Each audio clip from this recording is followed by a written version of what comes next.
Hoje o nosso estudo vai ser para esquentar os motores. Por causa da importância do livro de Gênesis, nós vamos fazer uma introdução um pouco maior.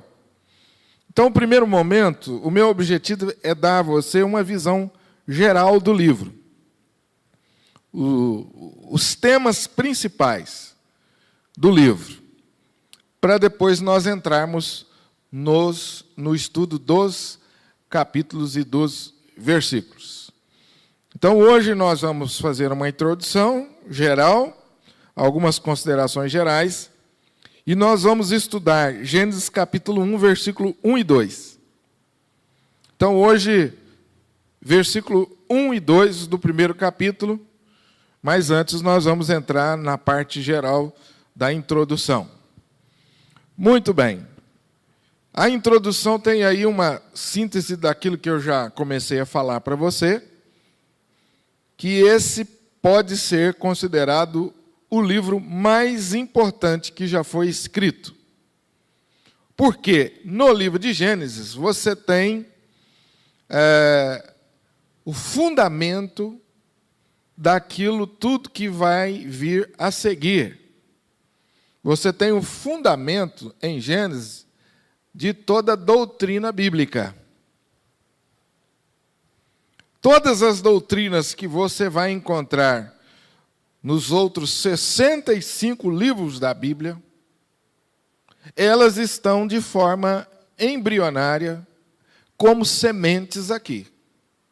Não são muito desenvolvidas, mas já dá para você perceber aqui uma base. Por que ele é importante? Porque você, às vezes, estuda a doutrina, mas você não conheceu muito bem a base daquela doutrina, o início. Então, o livro de Gênesis ele vai proporcionar a você a isso. Por exemplo, a gente fala muito, o tempo todo na Bíblia e no Apocalipse, a gente falou demais sobre o pecado e as suas consequências. Todo tempo nós estamos falando isso. Né? Reunir um crente, a gente está falando nisso. Agora, qual foi a origem do pecado? Primeiro pecado, onde começou isso? Então, às vezes você pensa assim, olha, você pega um texto lá do Novo Testamento, você tem uma explicação sobre isso, mas lá aquele texto não diz para você sobre o início, sobre o primeiro. Então a importância do Gênesis está aí. Você vai encontrar o fundamento de tantas doutrinas que são importantes para nós. Quer ver eu te dar outro exemplo? Já adiantando um item que está aí na frente. O tempo todo nós falamos sobre salvação. Ao mesmo tempo que falamos sobre pecado, nós falamos sobre salvação. Agora, se eu falar para você, me dá um versículo que fala sobre a salvação, sobre o que a Bíblia ensina sobre salvação. 99,9 vão dizer para mim qual? João 3? Porque Deus amou o mundo de tal maneira que deu seu Filho unigênito para que todo aquele que nele crê não pereça, mas tenha vida eterna. Aí você vai falar, pastor, aqui é a síntese do Evangelho. Tudo bem. Mas lá em Gênesis, você encontra a primeira promessa evangélica. Não é no Novo Testamento. Você encontra lá em Gênesis a primeira promessa da vinda de Jesus. Você fala assim, pastor, eu não sabia disso, nunca vi isso no Gênesis. Pois é, nós vamos ver. Promessa da vinda de Jesus em Gênesis. Pastor, mas eu já li tantas vezes o livro de Gênesis, nunca vi o nome de Jesus. Então, você vê que beleza que é. Mas está lá, Jesus está lá em Gênesis. E por aí afora, eu podia ficar aqui citando para vocês outros temas, para mostrar para você a importância do estudo do livro de Gênesis. Mas por hora eu queria frisar isso. Ele é o berço, o fundamento de toda a doutrina bíblica. Por falar nisso, vamos abrir um parênteses aqui. Quando eu falo doutrina, o que você está pensando? Não é? Porque na classe nossa de integração, às vezes eu trabalho muito isso com a classe, porque muitos de nós chegamos para a igreja com uma herança religiosa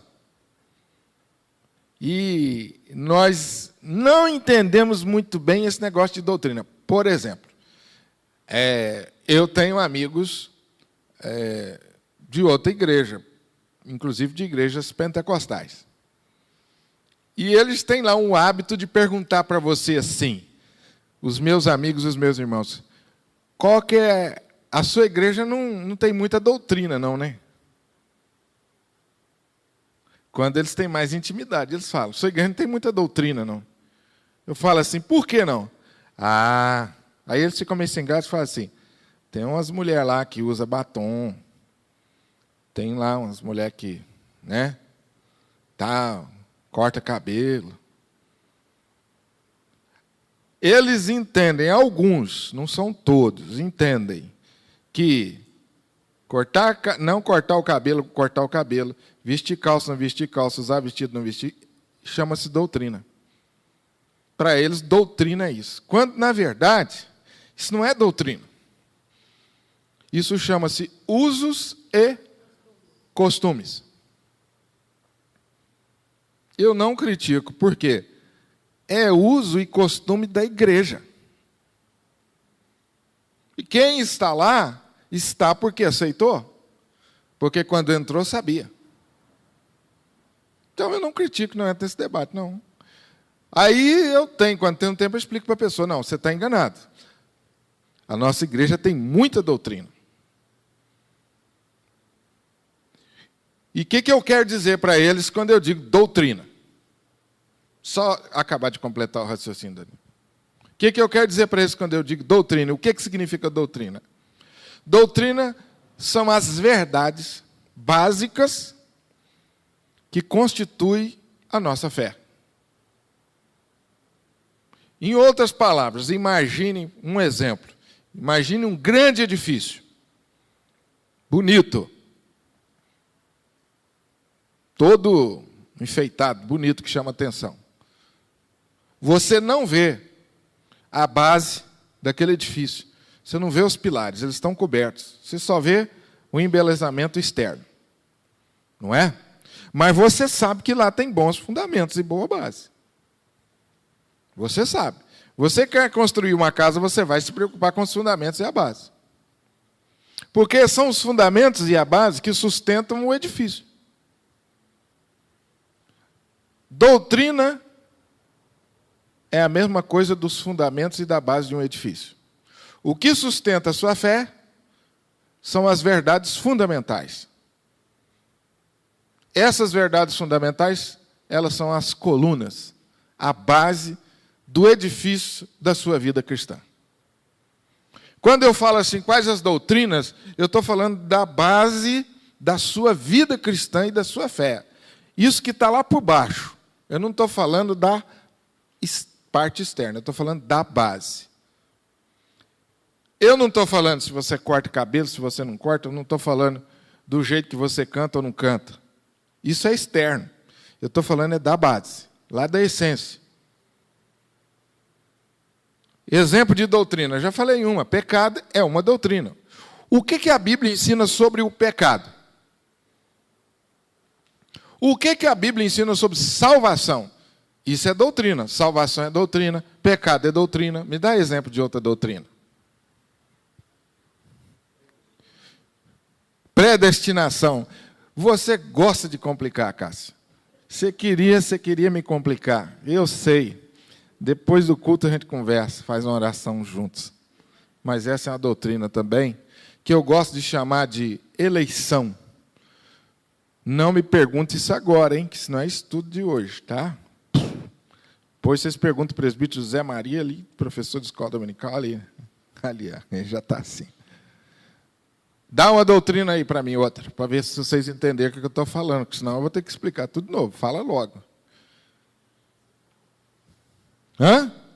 Falei pecado, falei o que mais? Salvação, o que mais que eu falei?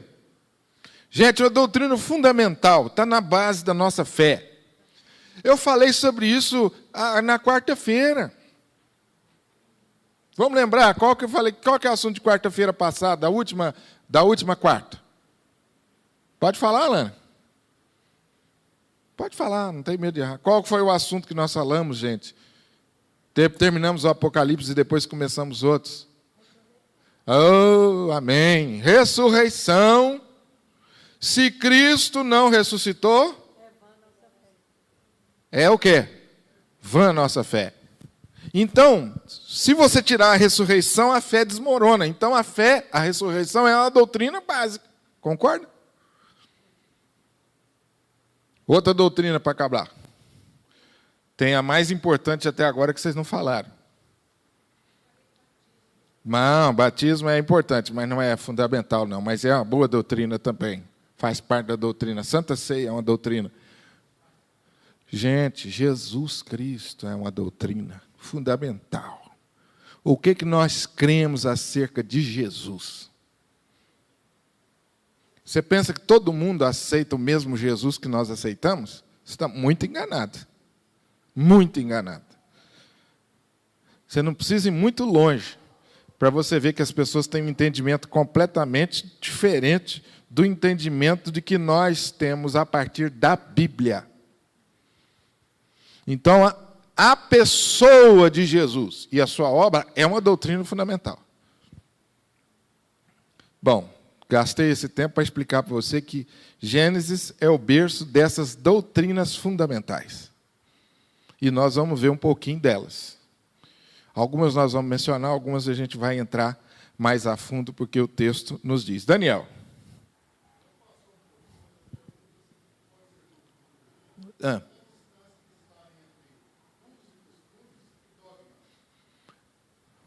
Dogma. Bom, depende do que você entende por dogma. Se você entende por dogma por doutrina, ou não. E o que você entende por dogma?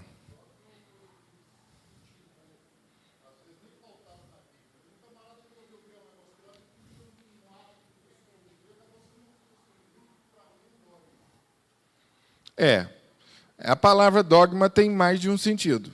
Porque em alguns lugares, dogma é usado como doutrina. Por exemplo, quais os dogmas da sua igreja? Você pode estar perguntando quais os pontos fundamentais da sua fé ou da sua igreja. Como dogma também tem esse sentido mais pejorativo que você disse aí. Dogma e uso e costume é a mesma coisa. Uma coisa básica aí. Tudo aquilo que nós fazemos é resultado daquilo que nós cremos. Já parou para pensar nisso? Tudo que nós fazemos é resultado do que nós cremos. A gente não pensa nisso normalmente, mas se você parar para pensar, você vai ver que tudo que você faz é resultado daquilo que você crê. O que você crê é doutrina, é dogma. O que você faz é a prática. Tudo começa por dentro. Tudo começa pela verdade. A verdade leva você a uma prática. Então, por que a doutrina é fundamental? Porque é a doutrina que vai gerar a sua prática de vida. É a doutrina que vai levar você a ter hábitos, a ter um estilo de vida, um caráter. Pois não, Cássio?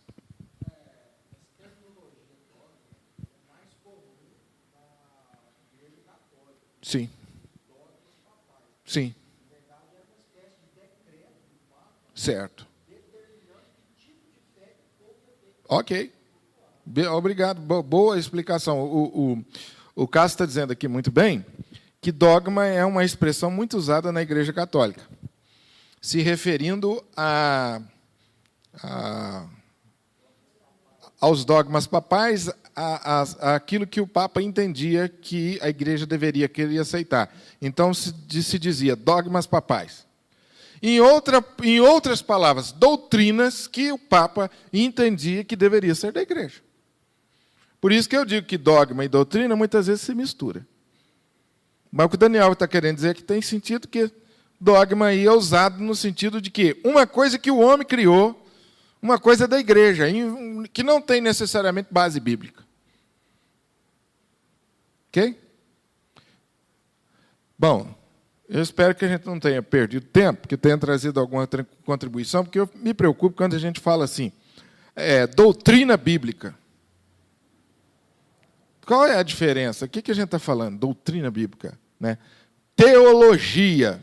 Essa palavra aí é para pastor, isso aí é para quem foi para o seminário, para quem estudou. Mas quando eu falo teologia, eu estou falando de doutrinas fundamentais. Muito bem, Gênesis é um livro importantíssimo, porque ele mostra para nós, ele é o berço, o fundamento dessas doutrinas mais importantes da nossa fé.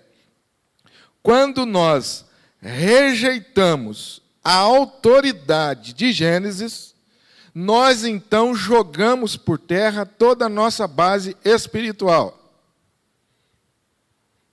Ontem eu vi um documentário na televisão sobre um padre que chamou a atenção da mídia porque ele está conseguindo fazer uma revolução na sua paróquia, e ele tem uma média de frequência na sua paróquia de 1.200 pessoas, o que é uma coisa assim, que chamou muito a atenção da mídia. Por causa das suas ideias, a liderança da Igreja Católica quis tirá-lo da sua paróquia, mas os fiéis se mobilizaram e ele continua lá. Ele é um padre de origem holandesa. E o entrevistador perguntou para ele, quais são essas suas ideias que você acha que atrai tantas pessoas e que a igreja não aceita? Então, ele foi falando algumas das suas ideias, né? E ideias assim, que são tidas, entre aspas, como liberais, muito modernas, muito avançadas, dentro dos costumes católicos e até dos costumes de outras igrejas. Mas o que me chamou a atenção nele foi quando ele citou Gênesis. E eu estava atento para ver qual era a base dele. Então, por exemplo, quando ele falou de Gênesis, ele falou assim, olha, não tem cabimento a gente chegar na igreja e estudar Adão e Eva como coisas que realmente existiram. Isso são parábolas. Isso são parábolas. E nós precisamos explicar o povo sobre isso. Ora, não tem sentido a gente estudar o Gênesis e não ensinar para as nossas crianças sobre a evolução das espécies. E aí passou a cartilha que os fiéis da paróquia desenvolveram. E aí vem aquela figura do homem assim, né? Macaco, e vai subindo, né? Aquela figura que vocês conhecem, até ele ficar ereto. E até tem uma figura dessa na internet engraçada, né? Que as pessoas dizem assim, evolução da espécie, porque aí começa no macaco, o homem assim, meio corcunda, aí, né, a espécie vai evoluindo, ele fica ereto, depois que ele fica na posição de ereto, ele começa a se encurvar de novo e acaba na frente de um computador. Aí a pessoa pergunta assim, evolução das espécies? Quer dizer, começamos encurvados e estamos terminando encurvados. Então, essa é uma crítica. Fecha aspas aí.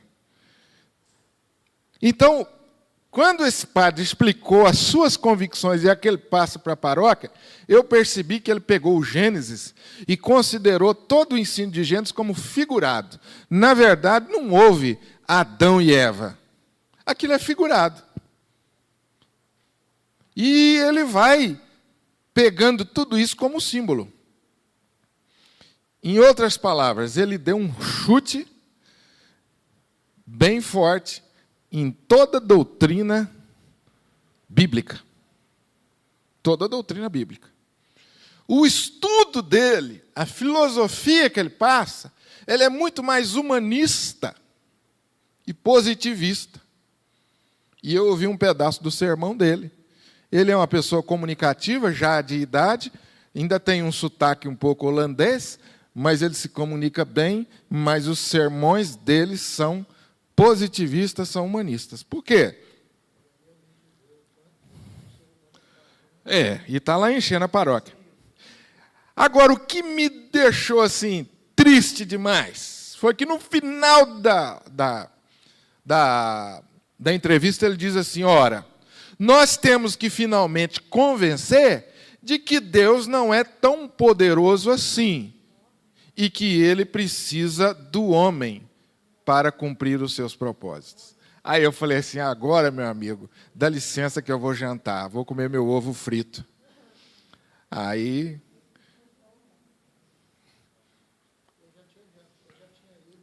Você já tinha ido, né? Não, eu gosto dessas coisas, eu aprendo muito. E é uma coisa que a mídia está voltando o seu foco. Está enchendo lá a paróquia com os fiéis. Mas sabe o que eu penso?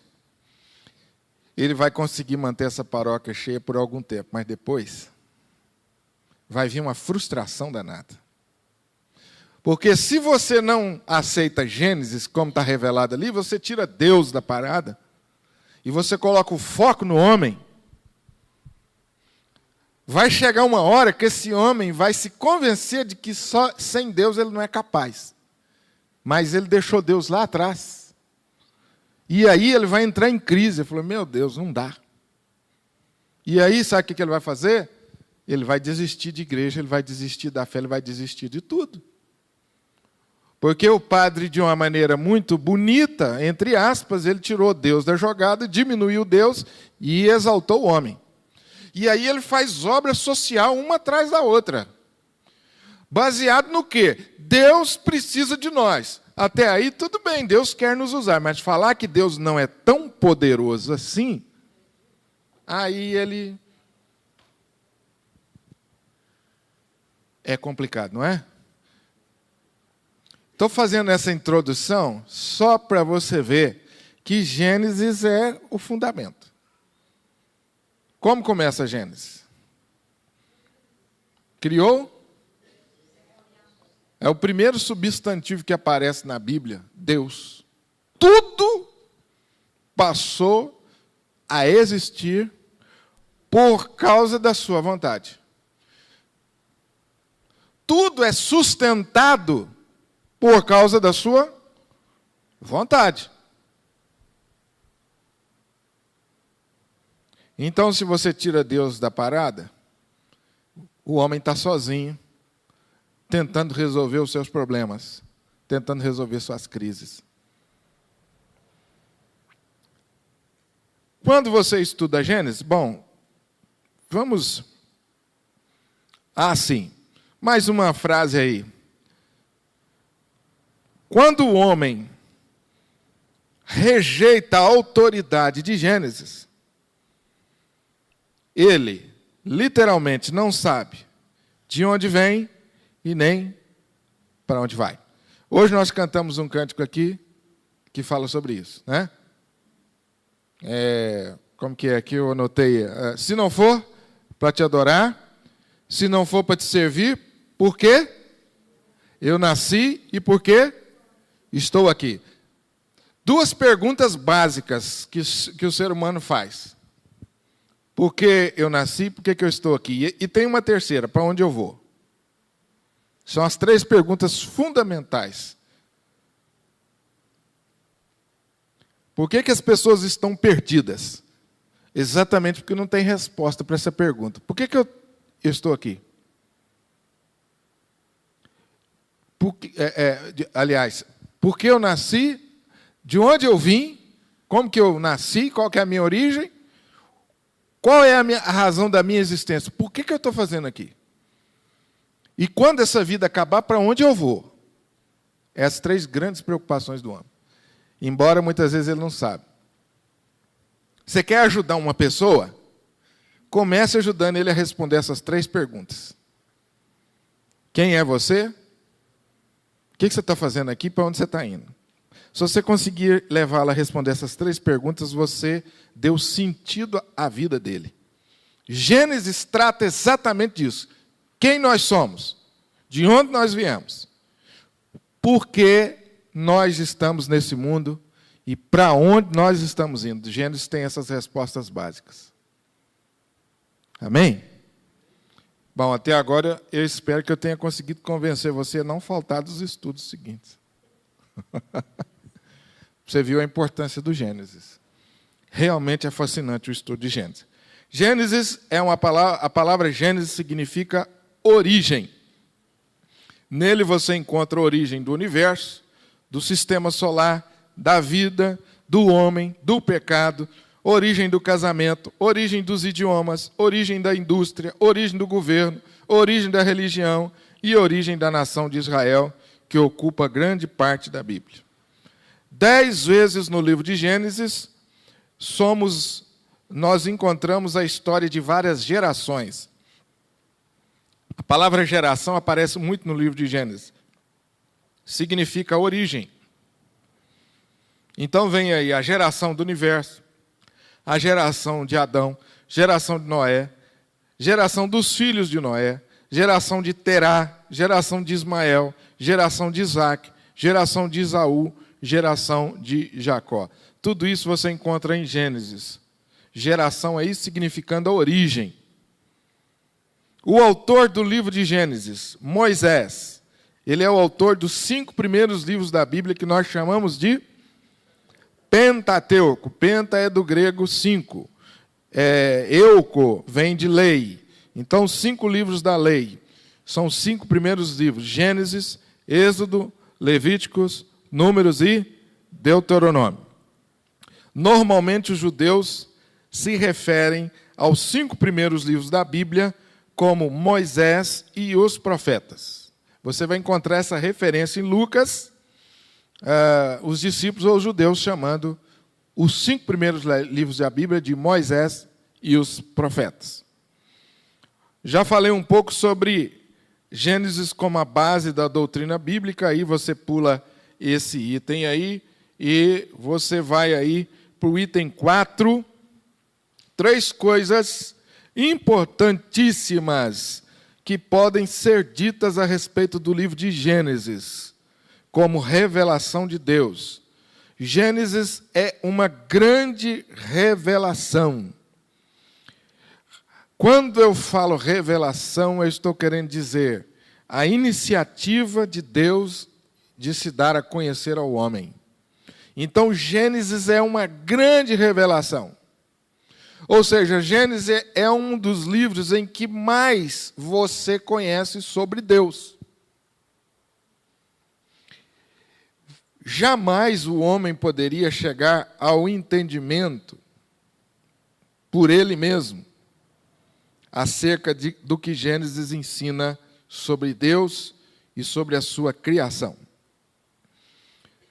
Segundo lugar, o que pode ser dito de importante a respeito de Gênesis? Primeiro, que ele é uma grande revelação. Você encontra em Gênesis uma grande concentração de ensino sobre quem é Deus e sobre a criação de Deus. Segundo, Gênesis é parte de uma revelação progressiva. O restante da Bíblia completa o que Gênesis começa. Já falei um pouco sobre isso. Esse termo é um termo que vocês talvez escutem muito pouco, que é um termo teológico, um termo técnico. Pastor, o que você quer dizer com revelação progressiva? É simples. A palavra é meio diferente, mas é simples. É Deus se dando a conhecer aos poucos, gradativamente. Quando eu falo que a palavra de Deus, ou os livros da Bíblia, nos apresentam uma revelação progressiva de Deus, eu estou querendo dizer que Deus não se mostrou de uma vez só. Ele foi mostrando progressivamente. Ok? Então, Gênesis é parte fundamental dessa revelação progressiva, porque nele você encontra o início de muitas coisas. Inclusive, como eu já disse para você, o início do Evangelho está em Gênesis. Aonde está o início do Evangelho? Gênesis capítulo 3, versículo 15. Você encontra a primeira promessa de salvação. que os teólogos chamam de proto-evangelho, semente do evangelho. Nós já estudamos esse texto aqui outras vezes, mas nós vamos falar dele de novo. Terceiro lugar, Gênesis é uma revelação da história da salvação. Note que em Gênesis há somente 2 capítulos descrevendo a história do universo. 9 capítulos descrevendo a história das nações. O restante desses capítulos descrevem a história da salvação, ou o plano de salvação de Deus para o homem. 39 capítulos desse livro tratam da história de Abraão, Isaque e Jacó. E o livro termina com os filhos de Jacó no Egito. Estes homens eram os pais das tribos de Israel. No Egito, eles se tornam uma grande nação. E é claro que o livro de Gênesis nos conduz à pessoa de Cristo. Esta não é apenas uma mera história da humanidade, mas o plano de salvação de Deus na história. Há 2 momentos especiais aqui em Gênesis que ele nos conduz diretamente a Cristo. O primeiro eu já disse, Gênesis 3,15, que é quando o homem peca, o homem e a mulher pecam, e Deus aparece o homem, amaldiçoa a serpente, e diz para a mulher que dela nasceria um descendente que esmagaria a cabeça da serpente. A serpente lhe morderia o calcanhar, mas esse homem, afetado pela serpente, iria esmagar a cabeça da serpente. Não aparece o nome de Jesus, mas o descendente da mulher que esmaga a cabeça da serpente é Jesus. Mais tarde, lá nos evangelhos, você vai ver a explicação dessa profecia bíblica dada em forma de uma semente. Mas tem outro momento em que Gênesis aponta para Jesus, e aí eu quero fazer essa pergunta para você. Qual outro momento que você entende que Gênesis aponta para Jesus? Tem pelo menos 2, mais 2. Mais um é mais difícil. Eu vou pedir de você só o mais fácil. Falo difícil? Depois eu falo difícil. Oi? Sim, façamos. Façamos também. Mas eu queria um versículo que apontasse para Jesus como Salvador. A mordida da cobra é o primeiro, que eu acabei de citar, Gênesis 3,15. Agora tem um segundo. Quando o povo foi ofendido pelas cobras, ele levantou a cruz. Não foi lá, em Gênesis? Levantar a serpente? Não, isso é mais para frente. Mas tem outro ainda antes. Depois da queda. Porque na queda é que Deus falou, Gênesis 3,15, que nasceria da mulher o que esmagaria a cabeça da serpente. Isso é na queda. Mais adiante tem outra referência clara a Jesus. Vocês sabem qual é. Abraão. De que maneira você vê Jesus ali em Abraão? Gênesis capítulo 12. Oi? Quando ele foi sacrificar Isaque? Mas antes disso. Pode falar, Tiagão. A Bíblia diz que por meio de ti, o Senhor abençoará todas as famílias da terra. Parabéns. Quando Deus chama Abraão e faz um pacto com Abraão, ele diz: Abraão, sai da tua terra para uma terra que eu te mostrarei, e de ti farei, e em ti serão abençoadas todas as famílias da terra. De que maneira Deus abençoa todas as famílias da terra? Através de Jesus, que nasceu de descendente de Abraão. Como que você... Onde a Bíblia diz que Abraão que Jesus é descendente de Abraão? É só você começar a ler os evangelhos.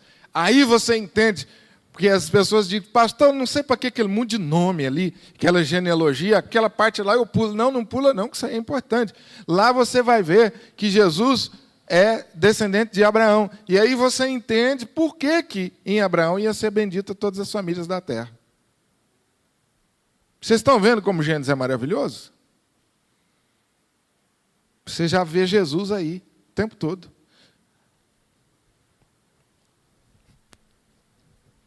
Vocês estão me acompanhando, amém ou não?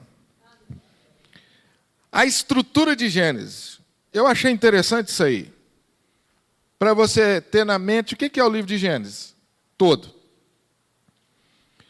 50 capítulos, você já sabe. Você pode dividir Gênesis em duas grandes partes. Capítulo 1 ao capítulo 11.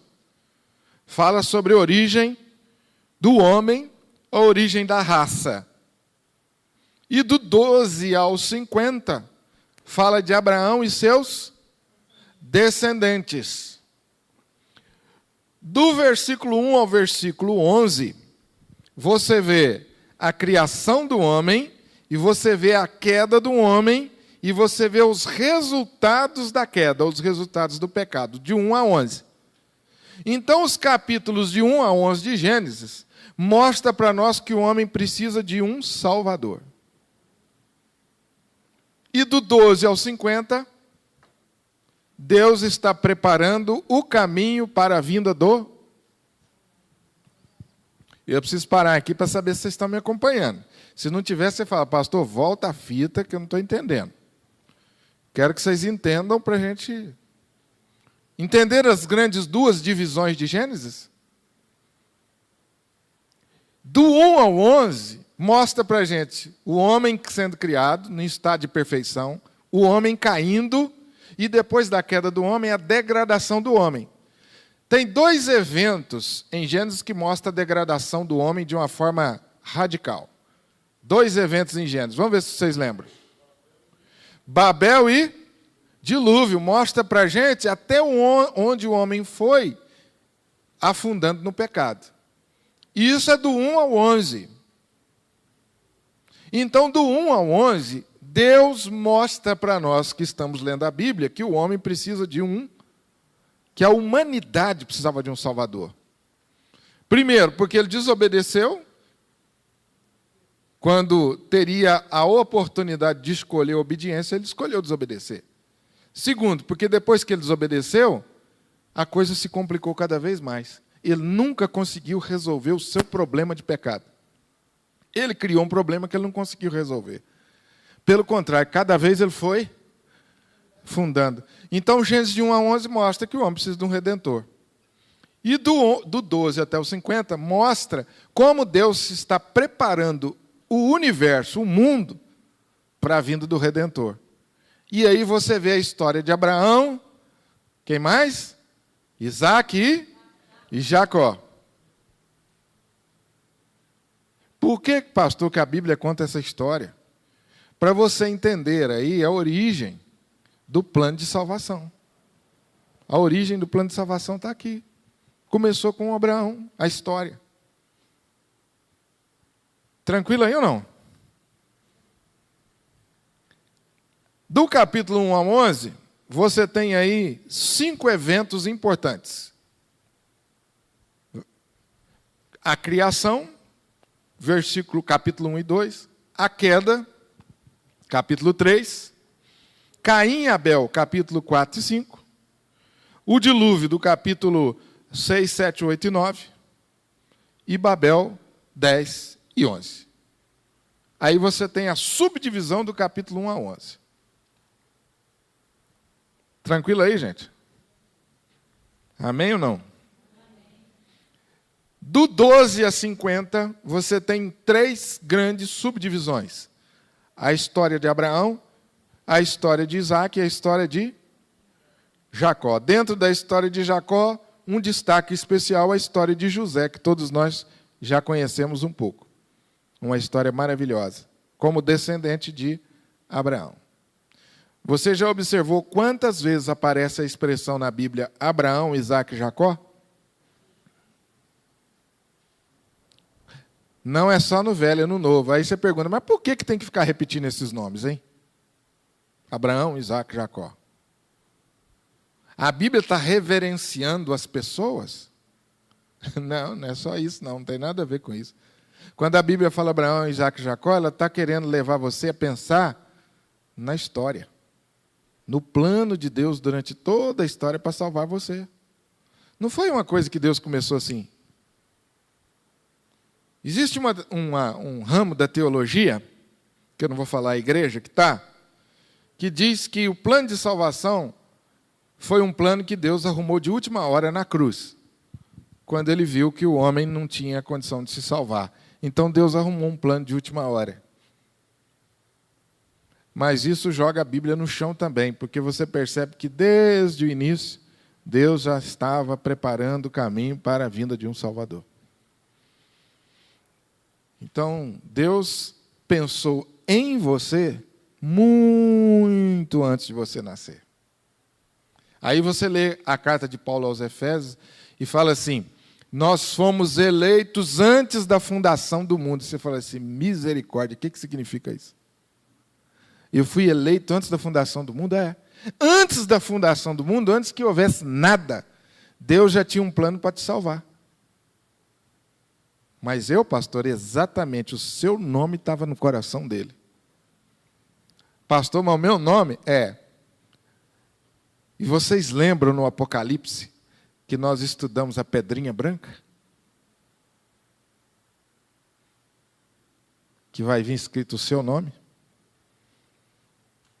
Maravilhoso, né? Você vê que as coisas se completam.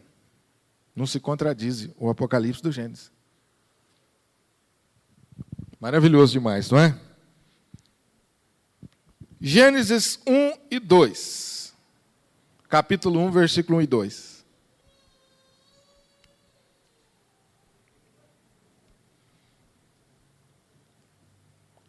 Vamos ler? Gênesis capítulo 1, versículo 1 e 2. Todos nós já sabemos de cor, né? Já lemos tantas vezes esse versículo. Depois desse estudo de pano de fundo, a gente entra agora no capítulo mesmo. Antes de entrar no capítulo 1 e 2, alguma pergunta sobre o que nós já falamos até agora?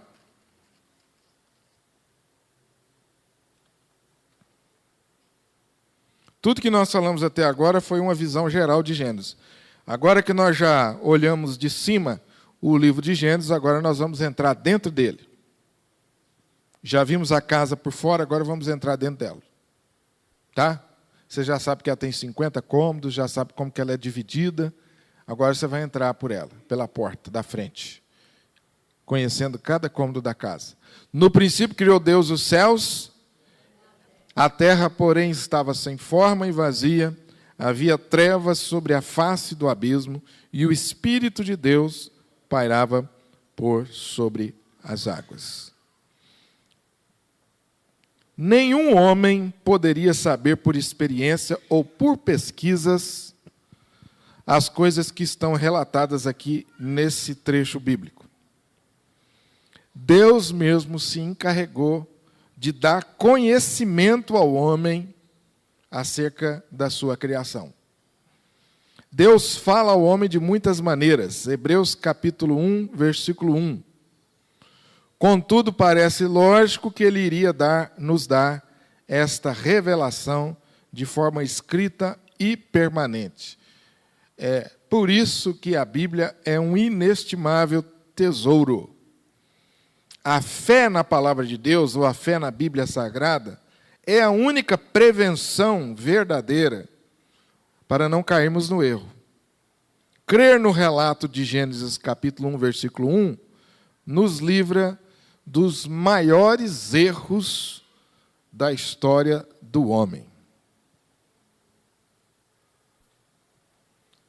Se tivesse uma orquestra aqui, eu ia pedir para o maestro fazer assim. Tchan, tchan, tchan, tchan.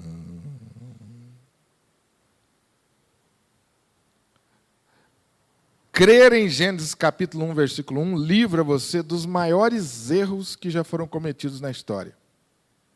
E uma pequena lista desses erros vem em seguida. Primeiro, o erro de afirmar que Deus não existe. Como é que se chama isso? Ateísmo. Eu tenho muitas dúvidas sobre isso, mas tem gente que diz que Deus não existe. até passar o primeiro aperto. Eu tenho um amigo, assim, que eu tenho admiração por ele, por causa da capacidade dele. Muito servil. Cara, assim, extremamente gentil. E se declara ateu. Um dia eu estava no escritório dele. E aí, nós conversamos bastante. Aí, na hora de despedir, eu falei assim para ele: fulano, até mais então. Ele falou: se Deus quiser. Eu falei: opa! No meio do escritório dele. Eu falei: opa! E tem um irmão nosso que trabalha com ele. Eu falei: ô fulano, você viu o que eu ouvi? Aí ele falou: bem, quer dizer, pastor, não é bem assim não. Ele é meio carioca, né? Peraí, pastor, vamos o quê? Vamos explicar. Eu falei: não, você se entregou, cara. Você se entregou. E aí eu dei uma risada, ele deu também, mas eu estou levando ele assim em banho-maria. Esse irmão nosso falou assim: pastor, vamos marcar uma macarronada lá em casa, que eu quero colocar o senhor frente ao fulano, para o senhor convencer ele, para ele largar essa bobagem de que ele é ateu.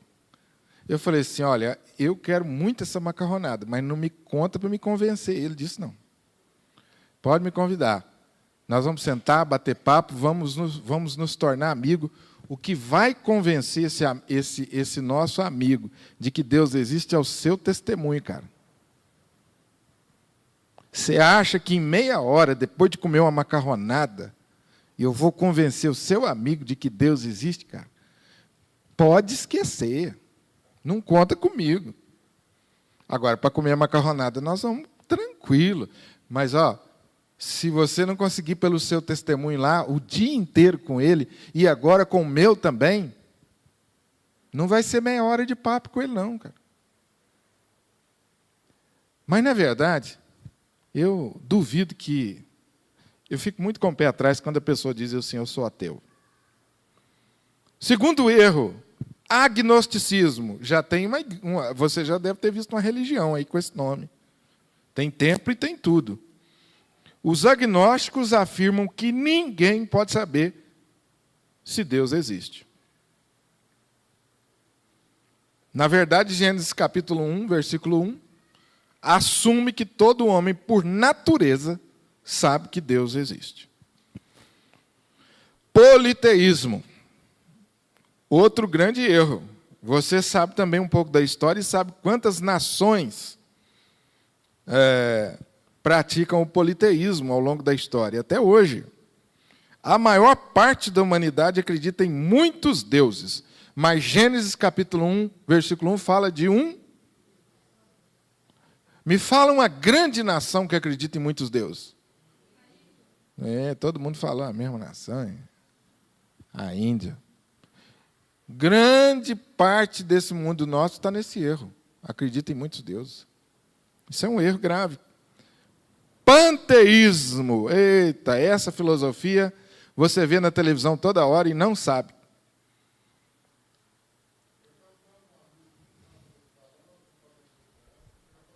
Que era panteísta. Às vezes a gente canta uns negócios, né? Deus está... Como é que é? Na planta, Deus está na brasa viva, Deus, né? Deus está na brasa viva, Deus é o arco-íris, Deus é isso, Deus é aquilo. O que é o panteísmo? Essa filosofia afirma que Deus e o universo são um. A maioria das religiões orientais são baseadas nesses conceitos. De que Deus é a planta é Deus. Por isso que você não pode pisar na grama, Cássio, porque se você pisar na grama, você está pisando em Deus. Por isso que você não pode matar um boi para você comer, porque ele é Deus. Por isso que você não pode maltratar a natureza. Me fala um grande órgão internacional que você vê toda hora na televisão. O que é que está por trás da filosofia do Greenpeace? Panteísmo. Não, pastor, então a partir de agora eu vou odiar esse Greenpeace. Não, peraí, não é assim não. Tem muita coisa que eles defendem que é boa. Respeita a natureza, isso é maravilhoso. Agora, quem deveria estar levantando essa bandeira somos nós. Quem deveria estar preservando matas, preservando rios. Quem nunca deveria fazer essa porcaria que o homem faz, que é pegar uma lata de refrigerante depois de beber dentro do carro e atirar para fora? Que isso aí é um atestado de que nós não evoluímos nada.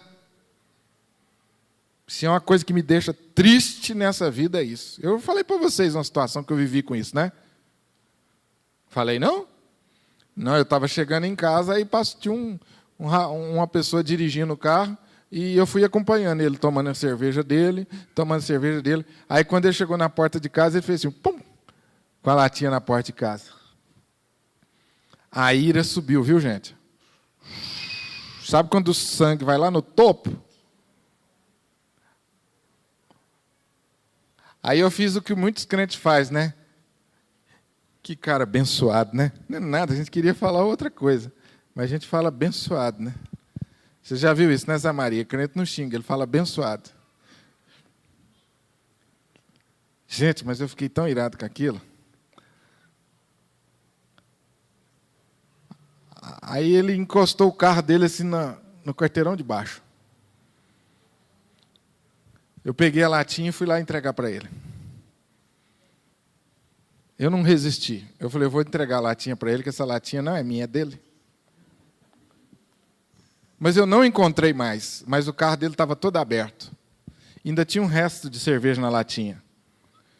Aí eu falei, eu vou deixar aqui no carro dele para depois ele jogar fora, que ele jogou no lugar errado. Aí eu deixei no carro dele, esperei ele chegar um pouquinho, ele não chegou. Aí eu deixei no carro dele. Não faça isso. Dei um mau exemplo. Mas eu não resisti. Eu falei, meu Deus, que coisa horrível isso. Mas depois eu fui embora para casa pensando, Zé Mauro, tem um bar perto da minha casa, que ele desceu para tomar mais uma. Então ele estava bêbado. E eu não sei o que ele ia fazer quando eu entregasse a latinha para ele. Então eu não faça isso. Pega a latinha e joga no lixo. Eu fui um mau exemplo. Mas se é uma coisa que me deixa indignado, é isso. Eu aprendi muito isso com a Jaqueline. A gente viaja 1000 quilômetros com o lixo dentro do carro. Enquanto não encontra um latão de lixo, a gente não joga. Mas o carro fica cheio de lixo lá. Mas ninguém joga para fora. Isso é pecado. Mas a gente acha que pecado é matar, roubar e adulterar, não é? E ainda dá multa de 100. Eu não sabia, mas essa hora eu queria ser guarda, ia tacar uma multa naquele sujeito.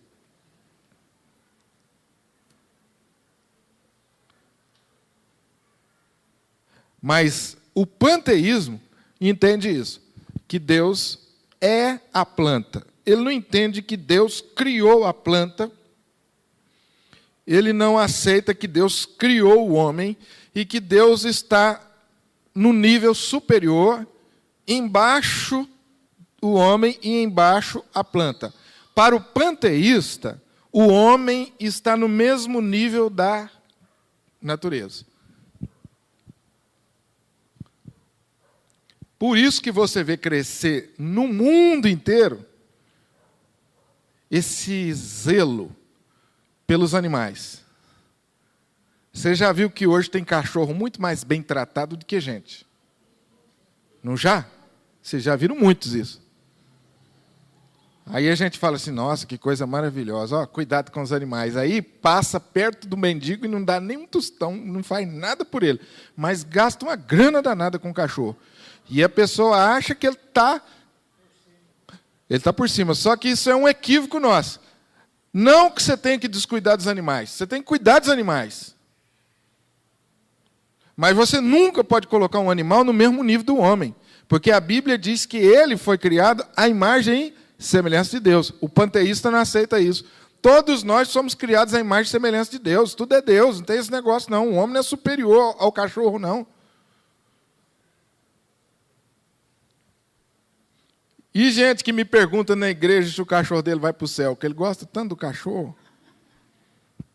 Pastor, será que um bichinho desse não vai para o céu? E às vezes um parente morrendo, indo para o inferno, não está nem aí, né? Mas o cachorro ele quer levar para o céu de qualquer jeito, né? Tem gente que ensina até o cachorro a orar. Você chega na casa dele para orar e fala assim: ei, pastor, até o cachorro. Ó. Eu falei assim: tá certo. Materialismo afirma que a matéria é eterna. Evolucionistas verdadeiros são materialistas. Declara que a matéria teve Gênesis 1:1 declara que a matéria teve um começo. Então, olha aqui, o materialista acredita que a matéria é eterna. Foi ela que gerou tudo. Mas Gênesis 1 fala o quê? Que a matéria foi criada por Deus. Tudo começou com Deus. Dualismo. Os dualistas ensinam que o universo foi criado e é controlado por duas forças opostas, uma boa, outra é má. E constantemente elas estão em litígio. Deus e o diabo. Então essa força, essa ideia aqui, dualista, vocês prestem atenção, porque muito dessa ideia está divulgada de uma forma muito sutil, consciente ou inconsciente, em algumas igrejas evangélicas. Dualismo. Mostra para você que existem duas forças no mundo, a força de Deus e a força do diabo. E embora a pessoa não diga isso claramente, ele fala tanto na força do diabo, mas tanto que você acredita que os dois estão disputando alguma coisa em pé de igualdade. E que você tem que dar uma forcinha para Deus, senão ele não ganha.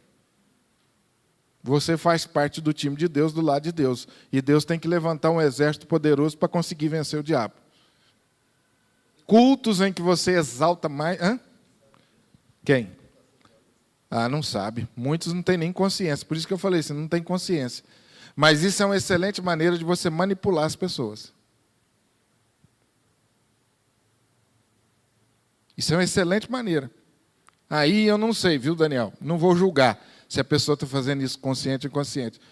Mas quando você analisa a doutrina, você vê que a pessoa está colocando o diabo no mesmo pé de igualdade de Deus.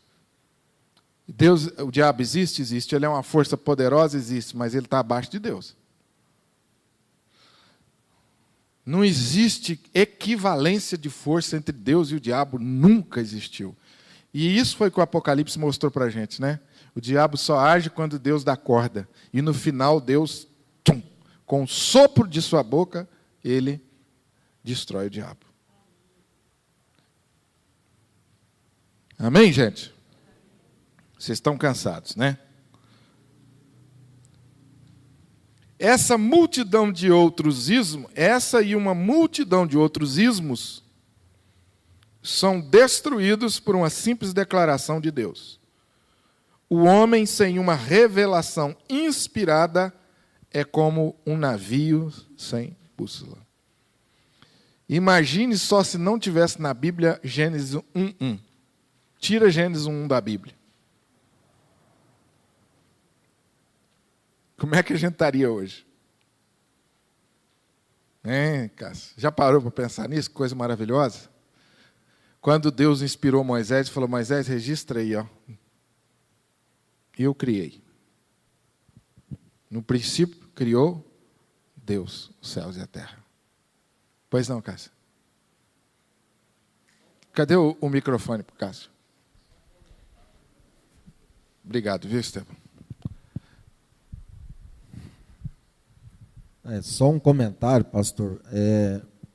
Ao contrário que muitas pessoas pensam, apesar de no Brasil ainda as escolas ensinarem o evolucionismo, mas já existe um consenso, até nos próprios, na sociedade científica, inclusive cientistas que se declaram ateus, de que, na verdade, existe um Criador por trás de todo esse universo, porque a ciência tem estudado tanto a origem do universo, e, enfim, todas as leis da natureza, que é praticamente impossível não declarar que existe um Criador por trás de todas as coisas. Ok. Boa contribuição. Quem está aí na faculdade sofre com isso aí, né? Porque, infelizmente, no país nosso só ensina o evolucionismo, né? Quando fala no criacionismo, você é alvo de crítica, de chacota. Quando, na verdade, o evolucionismo é uma teoria. E as pessoas ensinam isso como uma verdade científica já absoluta. Só que não é, isso é mentira. Evolucionismo é uma teoria. Então deveria se ensinar a teoria criacionista e pelo menos isso, né? E a teoria evolucionista. E você escolhe. Mas a escola, às vezes, o nosso sistema político influencia a nossa educação dessa maneira. O nosso sistema político, não se engane, o nosso sistema político, por detrás, ele tem uma cabeça religiosa, de tirar Deus da parada. Por isso você está vendo umas cartilhas muito doidas nas escolas aí, em que Deus está por fora. E tem umas cartilhas na escola aí, que você vai ver que, contrariando lá, nós vamos chegar, a criação do homem e da mulher. Já incluiu a terceira pessoa. Já contrariando ali. Nós vamos chegar lá. Gente, eu vou parar por hoje, que vocês estão cansados. Vocês já não estão, nós já não vamos conseguir acompanhar. A gente continua aí nessa folha. Vocês trazem a folha na próxima quarta-feira? Porque é muito conteúdo, vocês vão ler. E quem sabe vocês trazem alguma pergunta para a quarta-feira.